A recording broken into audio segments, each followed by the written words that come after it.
The boardroom stretched before Damien Cross like a battlefield dressed in mahogany and glass.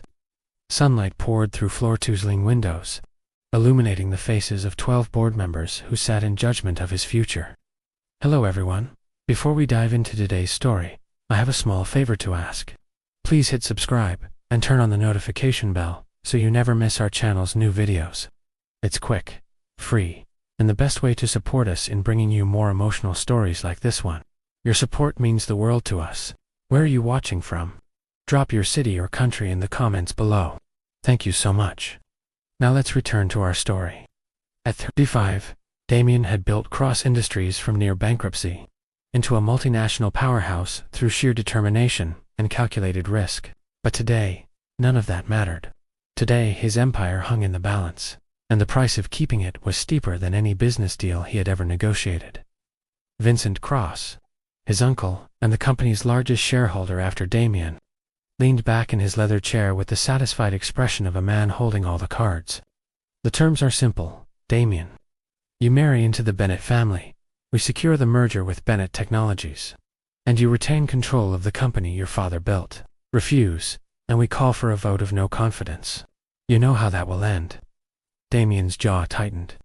He had spent 3 years rebuilding his life after Catherine.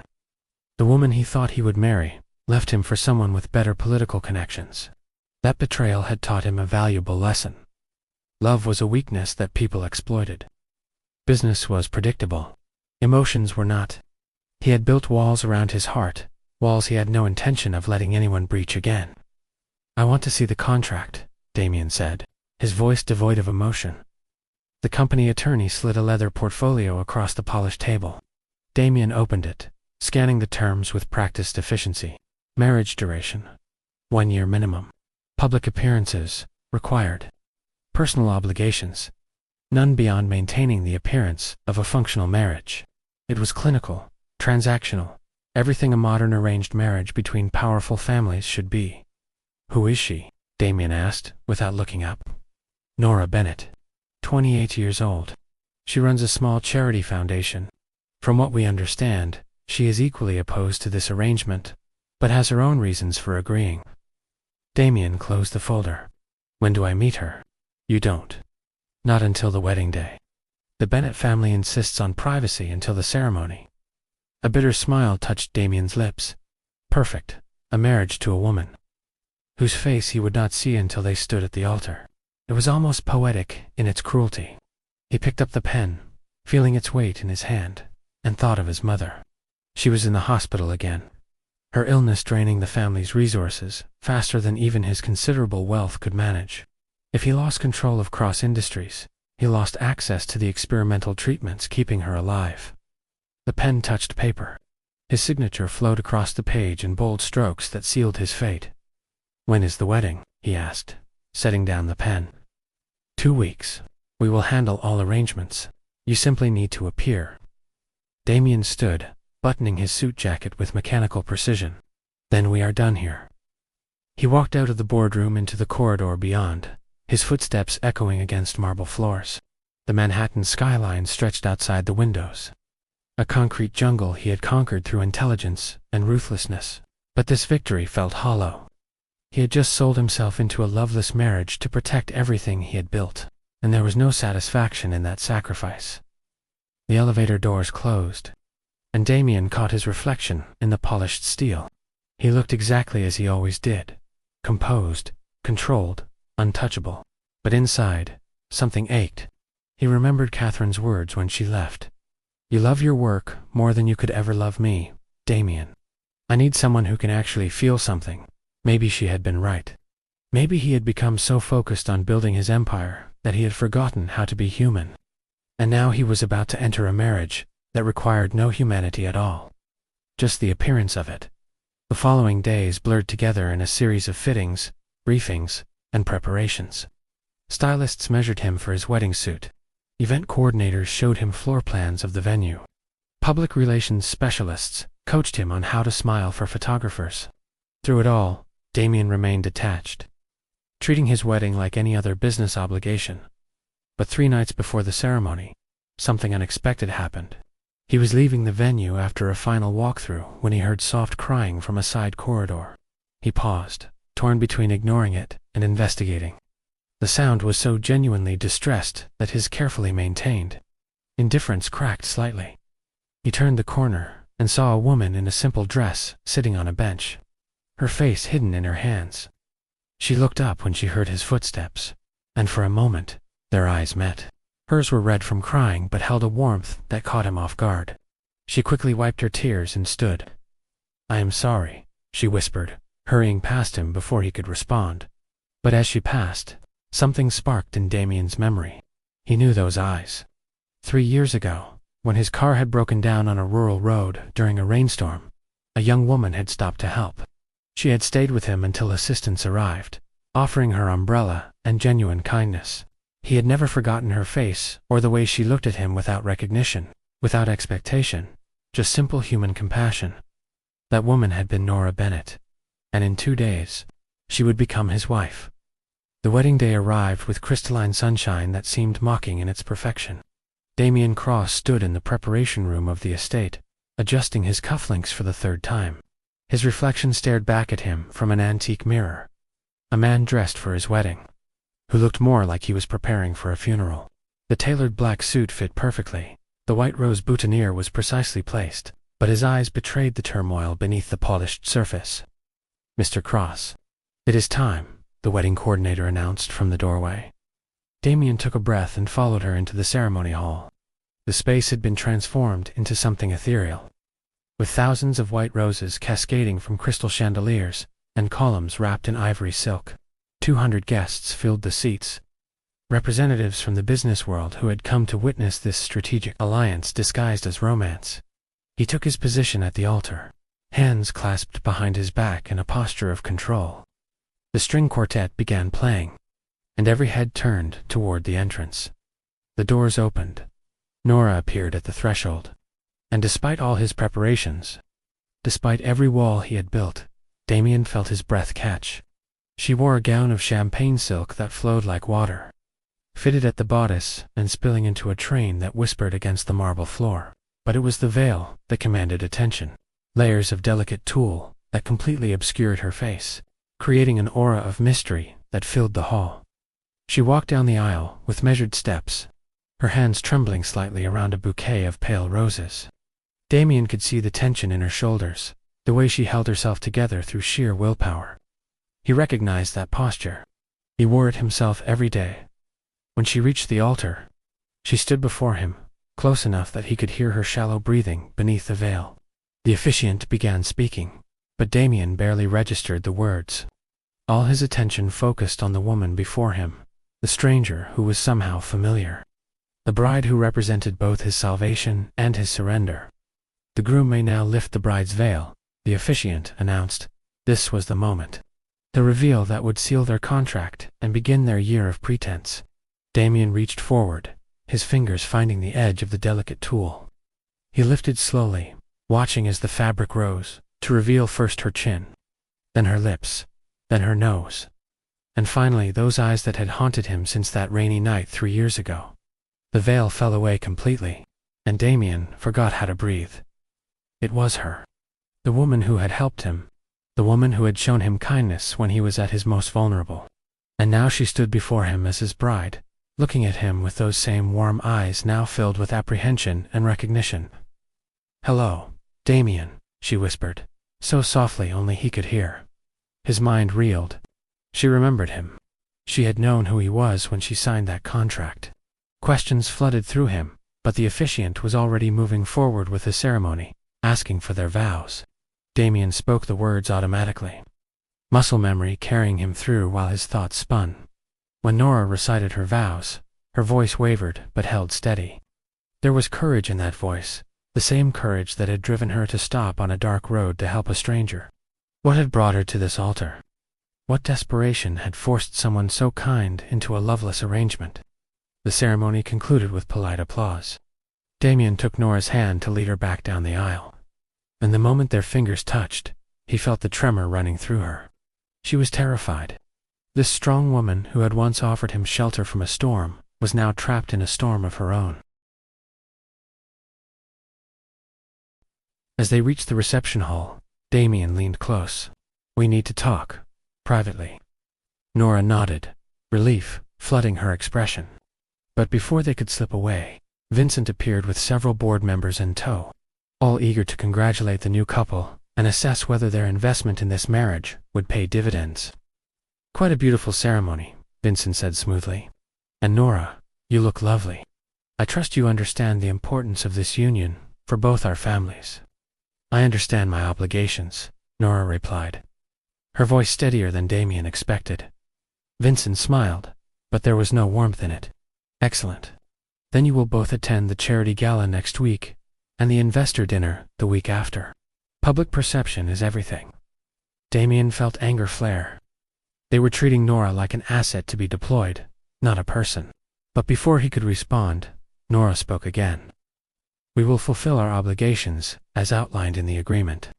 Now, if you will excuse us, we have guests to greet." She gently pulled Damien away, navigating through the crowd with surprising confidence. When they finally found a quiet corner, she released his hand and took a shaky breath. "I am sorry," she said.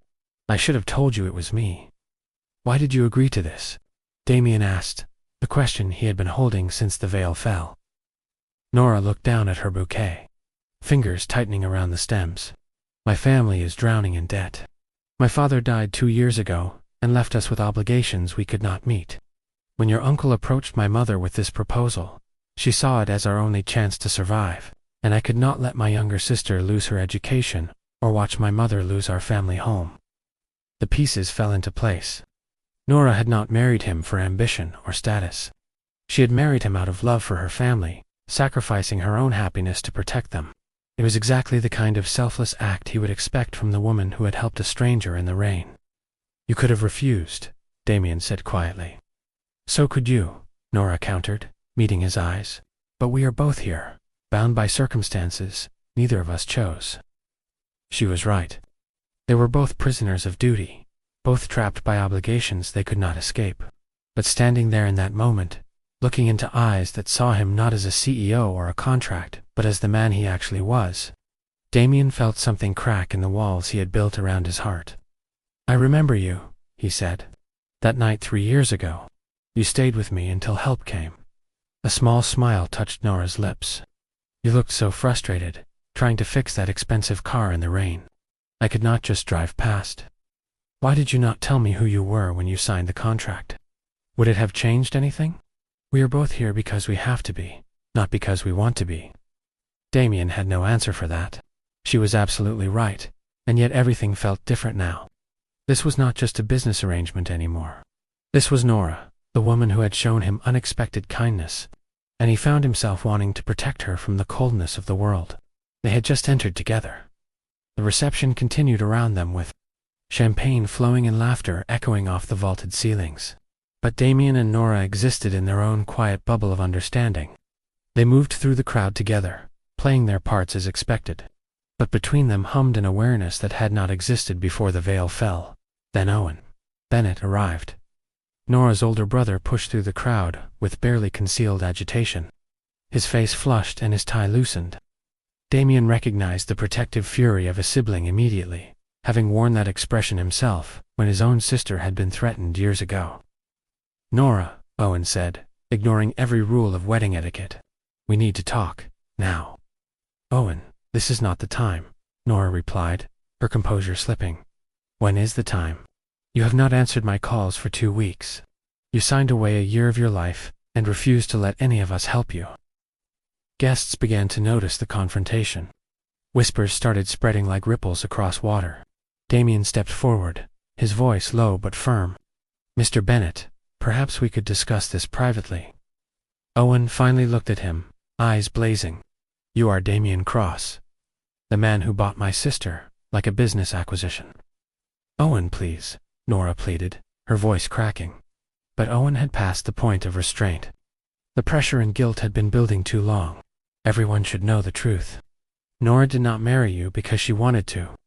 She married you because our family was bankrupted by medical debt and predatory loans after our father died. Your uncle approached us with a solution. Nora's freedom in exchange for clearing our debts." The whispers turned into gasps. cameras discreetly raised. This was exactly the kind of scandal that could destroy both families' reputations. Damien felt Nora trembling beside him, her worst nightmare unfolding in front of 200 witnesses. But instead of anger, Damien felt something unexpected, fierce protectiveness. He stepped in front of Nora, blocking her from the staring crowd and the cameras. His voice carried across the hall with the authority he usually reserved for boardrooms. Mr. Bennett is correct. This marriage was arranged. But let me be very clear about something. He turned slightly, finding Nora's eyes and holding them as he spoke to the entire room. Nora Bennett, now Nora Cross, agreed to this marriage because she loves her family enough to sacrifice her own happiness for them. That is not shame. That is extraordinary courage. She is not a victim or a pawn. She is one of the strongest people I have ever met. The hall had gone completely silent. Even Owen stood frozen, surprised by the vehemence in Damien's defense. I, too, agreed to this arrangement for reasons beyond romance, Damien continued. But standing here now, I realize that perhaps fate has better plans than any contract could outline. My wife, he emphasized the word, turning fully to Nora, has already shown me more genuine humanity than most people I have known my entire life. Nora's eyes filled with tears that she blinked back rapidly. Her hand found his, squeezing with gratitude and something else. Something that felt like possibility. Julian, Damien's cousin and perpetual rival, chose that moment to interject from across the room. How touching, Damien. But the board will be very interested to hear that this marriage is built on financial coercion rather than genuine partnership. Damien turned to face Julian, his expression hardening. The board will be interested to hear many things, Julian. Including the insider trading I have evidence you have been conducting for the past 18 months. Julian's face drained of color. You are bluffing. Try me. The standoff lasted only seconds before Julian backed down, disappearing into the crowd. Vincent, sensing the situation spiraling beyond his control, quickly ushered several key board members toward a private salon, no doubt to control the narrative, before it destroyed them all. Owen approached slowly, his anger replaced by uncertainty. Nora, I am sorry. I did not mean to embarrass you. I just wanted you to know that you do not have to do this alone. Nora released Damien's hand to embrace her brother. I know, Owen, but I made my choice, and it is mine to live with. When they separated, Owen looked at Damien with new assessment. Take care of her, please. I will, Damien promised, meaning it more than he had meant anything in years. The reception gradually resumed, though the atmosphere had shifted. Some guests left early, uncomfortable with the raw emotion that had spilled across the carefully orchestrated event. Others stayed, curious about what would happen next. But Damien and Nora no longer cared about appearances. They slipped away to a private terrace overlooking the estate gardens. The sun was setting, painting the sky in shades of amber and rose. For the first time since the ceremony began, they were truly alone. Thank you, Nora said softly, for defending me. You did not have to do that. Yes, I did, Damien replied. What Owen said was true, but it was not the whole truth. You are not just fulfilling an obligation. You are protecting people you love. That deserves respect, not judgment. Nora turned to face him fully, searching his expression. Why did you really agree to this marriage, Damien? Not the corporate answer. The real reason. He hesitated, unused to such direct honesty. But something about her earnest gaze made the walls feel unnecessary. My mother is sick. Very sick. The experimental treatments keeping her alive are expensive, and if I lose control of Cross Industries, I lose access to them. So I signed a contract to save her life, just as you signed one to save your family's future. Understanding bloomed in Nora's eyes. We are the same, you and I both trapped by love. It does not feel like a trap anymore, Damien admitted quietly. The words hung between them, heavy with implication. This marriage was supposed to be transactional, temporary, emotionless, but standing on that terrace, as twilight deepened around them, both felt the foundations of those assumptions beginning to crack. What happens now? Nora asked. Damien considered the question carefully. They had a year together, a year of public appearances and private distance, but he found himself wanting something different, something more. Now, he said slowly, we decide what kind of marriage this will actually be. The contract says one thing. but we are the ones who have to live it." Nora smiled, a real smile that transformed her entire face. "I would like that. To decide for ourselves." "Then let us start with honesty," Damien proposed. "No more pretending. No more walls. Just two people trying to make an impossible situation bearable." "Bearable?" Nora raised an eyebrow. "Is that our goal?" Despite everything, Damien found himself smiling back. "Perhaps we can aim higher." They stood together as stars began appearing in the darkening sky. Two strangers bound by contracts who had suddenly become something more. Neither knew what the future held, but for the first time since signing those papers, both felt a flicker of hope. The arranged marriage they had dreaded might not lead to love, but perhaps it could lead to something equally valuable. Genuine partnership, mutual respect, and the possibility that what begins as duty might grow into something chosen. And in that moment, as Damien looked at Nora silhouetted against the sunset, he realized that the veil dropping had not just revealed her face. It had revealed the truth he had been hiding from himself. He wanted this marriage to be more than a contract. He wanted it to be real.